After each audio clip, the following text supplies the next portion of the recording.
Assalomu alaykum hammaga. Darslarimizni davom ettiramiz. Bugungi mavzuyimiz to'lqinlar, tovush to'lqinlari haqida gaplashamiz. Demak, o'tgan darslarda tebranishlar, garmonik tebranishlar, matematik va prujinali magnitliklar haqida gapirgan edik. Bugun shu mavzularning mantiqiy davomi bo'lgan tebranishlardan keyingi to'lqinlar mavzusini gaplashamiz. O'zi to'lqinlar deb nimaga aytiladi desa, to'lqinlar deb tebranishlarni fazoda tarqalishiga to'lqinlar deyiladi. Yozinglar. Tebranishlarni demak fazoda tarqalishiga nima deyilar ekan? To'lqinlar deyiladi. To'lqinlarning ikkita turini biz o'rganamiz. Ular bo'ylama to'lqin va ko'ndalang to'lqinlar.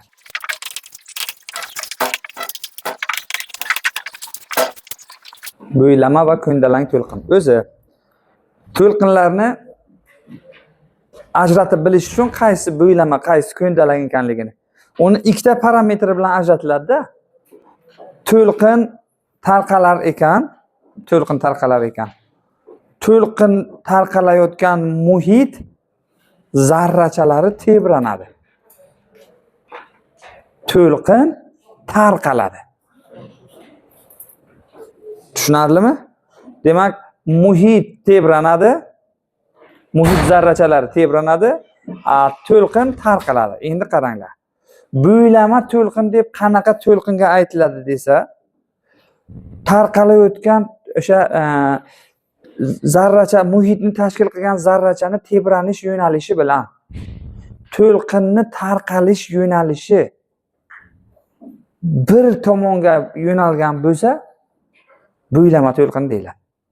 Demak, bo'ylama to'lqin deb nimaga aytiladi desa, ikki xil yo'nalishni tanlab olish kerak dedik.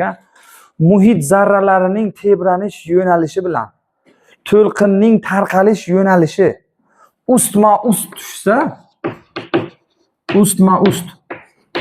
tushsa, bu bo'ylama to'lqin bo'ladi. Tushsa bo'ylama to'lqin. Tushunarlimi? Agar muhit zarralarining tebranish yo'nalishi to'lqinni tarqalish yo'nalishi bilan perpendikulyar joylashsa, unda qanaqa to'lqin bo'lar ekan? Ko'ndalang to'lqin bo'ladi. Ya'ni perpendikulyar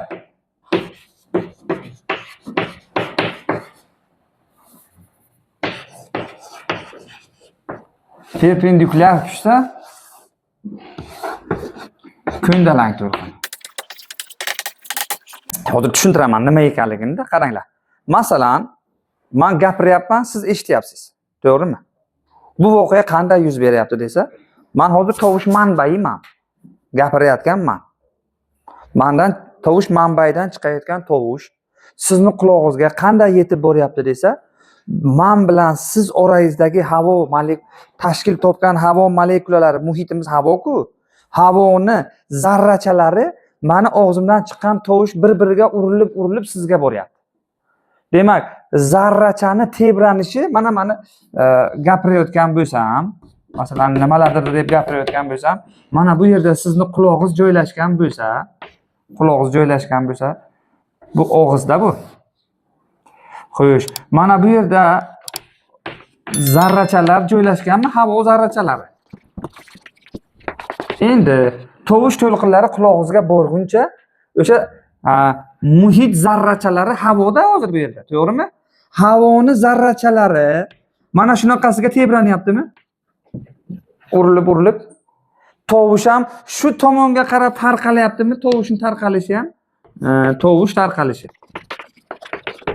tovush tarqalishi bilan zarrachalarni tebranish yo'nalishi ustma-ust joylashganmi? Bu qanaqa to'lqin ekan? Bo'ylama to'lqin. Tushunarlimi? Endi bitta ipni olsam, bir uchini mahkamlasam, mana bu yerda o'tirib o'zim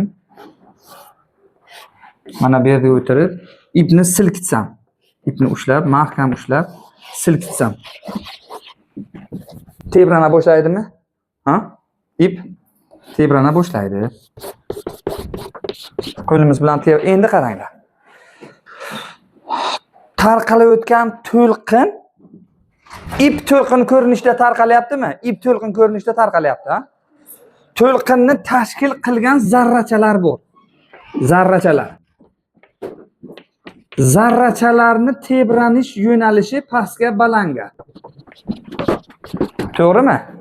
Yuqoriga pastga qarab tebranyaptimi zarrachalar? Mana xohlagan nuqtasida olsangiz agar to'lqin qanaqa tarqalyapti desa, to'lqin qo'limiz bilan tebratganda to'lqin bo'lib o'ng tomonga qarab tarqalyaptimi? Zarrachalarni tebranish yo'nalishi bilan mana bu tarqalish yo'nalishi qanaqa burchak ustida joylashgan? 90 gradus perpendikulyar joylashganmi? Demak, bu to'lqinlar qanaqa to'lqinlar deyilar ekan? Ko'ndalang. Mana bu to'lqin bo'ylama. Bu to'lqinlar, mana bunaqa ko'rinishdagi to'lqinlar ko'ndalang. To'lqinlar. Tushunarlimi? Sizlardan so'rasa, ko'ndalang to'lqin nima desa, nima deb javob berishing kerak? To'lqinni tashkil qilgan zarrani tebranish yo'nalishi to'lqinni tarqalish yo'nalishi bilan perpendikulyar bo'lsa, qanaqa to'lqin deyilar ekan? Ko'ndalang to'lqin. Qanaqa to'lqin? Bo'ylama to'lqin desa nima deysiz? To'lqinni tashkil topgan zarrachani tebranish yo'nalishi bilan to'lqinni tarqalish yo'nalishi ustma-ust joylashsa yoki parallel bo'lsa, bu to'lqinlarga qanaqa to'lqinlar deyilar ekan? Bo'ylama to'lqinlar. Tushunarlimi? Yozib oling. Ular bilan bo'ylama to'lqinlarning farqiga borishini ham bilishingiz kerak-da. Avval ko'rinishidagi farqini ko'rsangiz, to'lqin mana shu biz o'rgangan, biz adabiyot, ona tilida o'rgangan to'lqinning ko'rinishida bo'lsa, bu hamma vaqt bo'ylama to'lqin emas, ko'ndalang to'lqin. Tushundingizmi? Biz biladigan mana bunaqa ko'rinishdagi to'lqin tarqalishi bilan tebranishi doim perpendikulyar bo'ladimi? Bu ko'ndalang to'lqin. Bo'ylama to'lqin ko'pincha tovush to'lqinlarini misol keltiriladi. Tushunarlimi? Mana bu yerga joy qo'yganimga sabab bo'ylama va ko'ndalang to'lqinlarni farqlaymiz. Bo'ylama va ko'ndalang to'lqinlarni endi ajratib chiqsak, doim tovush to'lqinlari desa, bizning quloqimizga keladigan suyuqlik ichida bo'ladimi, boshqa joyda, hamma joyda ham tovush so'zini eshitsangiz, ultra tovushmi, infra tovushmi, tovush to'lqinlari bo'ylama to'lqin bo'ladi hamma vaqt. Esladingizlarmi? Tovush bilan bog'liq har qanday to'lqin qanaqa to'lqin bo'lar ekan? Bo'ylama. Yorug'lik bilan bog'liq to'lqinlar hamma vaqt ko'ndalang. Elektromagnit to'lqinlar deydi. Bular hammasi ko'ndalang. Yorug'lik to'lqinlari. O'zi elektromagnit to'lqinlarga nimalar qiladi desa, past chastotali radio to'lqinlar, infraqizil nurlar, ko'zga ko'rinadigan nurlar, ultrabinafsha nurlar, rentgen nurlari, gamma nurlar, hammasi shularni qanaqa to'lqin bo'lar ekan? Ko'ndalang. Tovush to'lqinlari hammasi qanaqa? Bo'ylama. Endi suyuqlikni sirtidagi to'lqinlar qanaqa bo'ladi? Suv to'lqini tarqaladi-ku dengizlarda, daryolarda. Nima deb o'ylaysiz? Qanaqa to'lqin? Suvning ustidagi to'lqin qanaqa? Ko'ndalang to'lqin. Mana shunaqa ko'rinishda bo'ldimi? Zarrachani tebranishi bilan to'lqinni tarqalishi perpendikulyar bo'ladimi? Demak, suyuqlik sirtidagi to'lqinlar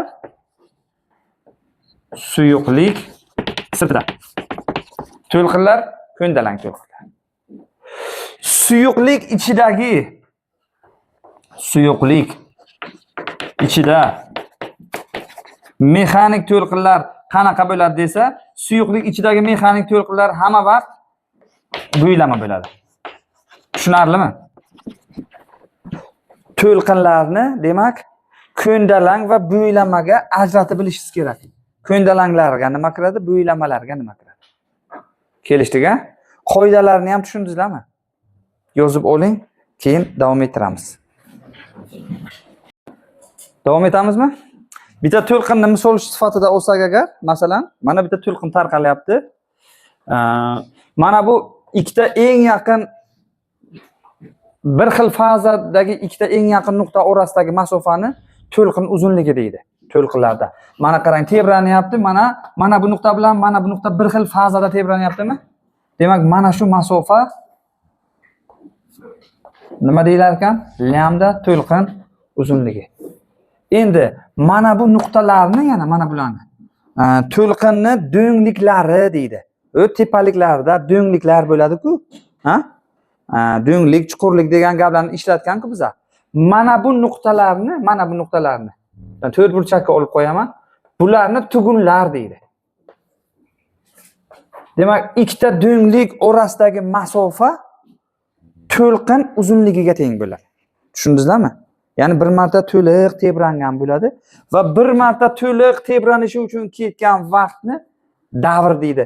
Mana shu nuqtada t 0 dan boshlab to'liq tebranana yergacha kelgandagi o'tgan vaqt tebranishlar davri bo'ladimi? Ha? Endi bitta tebranishlar davrini o'tganda mana to'liq o'tdi, keyingisi yana ikkinchisi boshlandi. Ikkita do'nglik orasidagi masofani to'lqin uzunligi deydi. Lambda to'lqin uzunligi. Lambda to'lqin uzunligi. Bir marta to'liq tebranish uchun ketgan vaqtni davr deydi. Oldingi darslarda ham ko'rdik. To'g'rimi? Endi to'lqin uzunligi bilan davr qanday bog'langan desa, to'lqinni tarqalish tezligi to'lqin uzunligini davrga nisbatiga teng bo'ladi. V demak, to'lqinni tarqalish tezligi lambda to'lqin uzunligi t davr. Tebranish davri. Yoki to'lqinda 1/t ni chassata tarqalish chassatasi desak, yana qanaqa ko'rinishda yozish mumkin ekan? V barobar lambda ko'paytirilgan nu. Mana bu to'lqin tarqalish tezligini to'lqinning chassatasi va to'lqin uzunligiga bog'liqligi. Tushunarlimi? Yozib oling. Demak, mana bunaqa to'lqin tebranishni bersa, qisqa qilib yana bir marta tushuntiraman. Ikkita do'nglik orasidagi masofa to'lqin uzunligini beradi. Keyin tugunlar bilan bersa, uchta tugun orasidagi masofa ham mana bu ham. Mana bitta to'liq tebranishni beradimi? Mana shu masofa ham nimani berar ekan? Mana bu ham lambdan beradi. Yoki bundan boshlasak, to'liq tebranib bu nuqtagacha yana uchta tugun orasidagi masofa to'lqin uzunligini beradi. Tushunyapsizlarmi? Ha? Xo'sh, yana bu mavzuda nimani eslaringizga bo'lsa agar interferensiya mavzusida fazalar farqini topishni o'rgangan edik-ku. Bu yerda ham to'lqin fazasini so'raydi. Delta phi barobar to'lqin fazasini so'rasa 2 pi d taqsim nimaga teng bo'lardi? Lambdaga. Bu yerda delta phi fazalar farqi. D yo'llar farqi edi. Lambdani bilasizlar endi, to'lqin uzunligi. To'lqinlar mavzusidan hozircha shular. Keyinroq tovush to'lqinlarini o'tamiz.